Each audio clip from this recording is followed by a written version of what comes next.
Harvey here from Untitled Green Schools, bringing you some more bike stuff. Today we're going to be covering how to fix that puncture. So the first thing you do is make sure you have a puncture. Pump the tire nice and hard. If it keeps going soft on you, even if it's over a long period as opposed to a short period, you've got a puncture.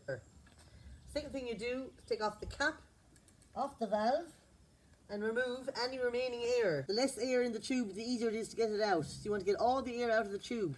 You do that inside the valve. If you listen carefully, press that, release all the air. So the first thing you have to do is get the tube out so you can fix that puncture. So we're going to have to get the tire off first. Off the rim. So that's it off there anyway. Okay, it's working quite well there with one. Usually you use 2 or 3 of them.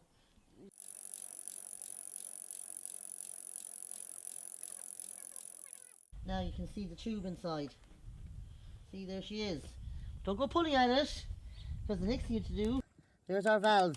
That's what's holding the tube in place. You won't pull the tube out unless you get the valve out first. Shove it up like that. There she is.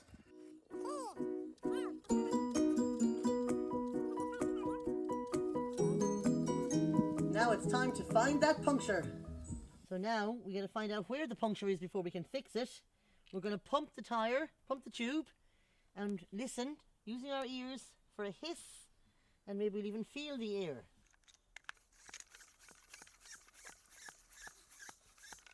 Oh, can you hear that? There she is. Okay, that's where we need to put our patch. Now if you can't hear the hiss and you can't find the hole, that's when the old famous basin of water comes in. Aha, there it goes. It's obviously there, see it? Now we know where it is. So you found where it is, dry it off, mark it with chalk. So now we're going to sand just over the hole to increase the friction and improve the chances of the patch sticking, because you're increasing the curved surface area. There you go. And then we get this, which is not a glue. People think it's a glue. It's actually called a solvent. Glues stick as soon as you use them. Nice dollop now around the hole. And now we wait. You have to wait for 5 minutes. Solvents only work if they get enough oxygen from the air. So you're going to have to wait 5 minutes for that. See you in 5. Use the fork and a lever to get the tire off the rim. We pulled out the tube, and then we used the pump to pump the tire so we could hear the hiss. When we weren't sure where the hole was, we used a basin of water to see the bubbles to find the hole. As soon as we found it, we dried it off and marked it with a bit of chalk. Then we sanded around the hole to increase the friction to improve the chances of the patch sticking. Then we used a solvent and covered the entire area with a solvent, and then we waited for 5 important minutes before we then put on the patch.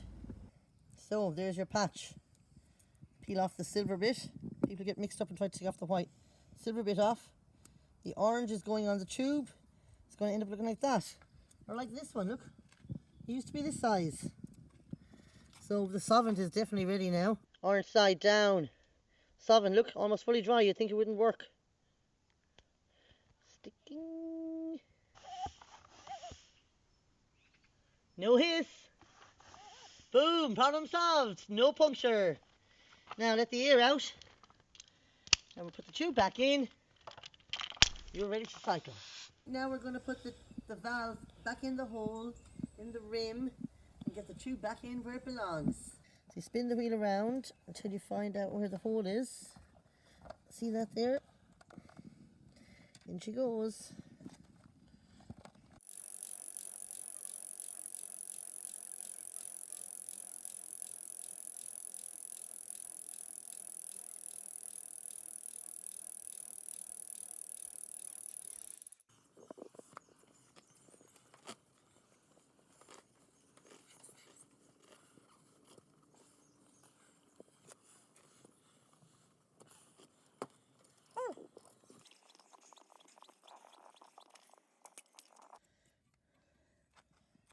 Wow. turn the bike over. Ready to rock. No more flat tire. There you go. Puncture repair by Green Schools on our website. Thank you.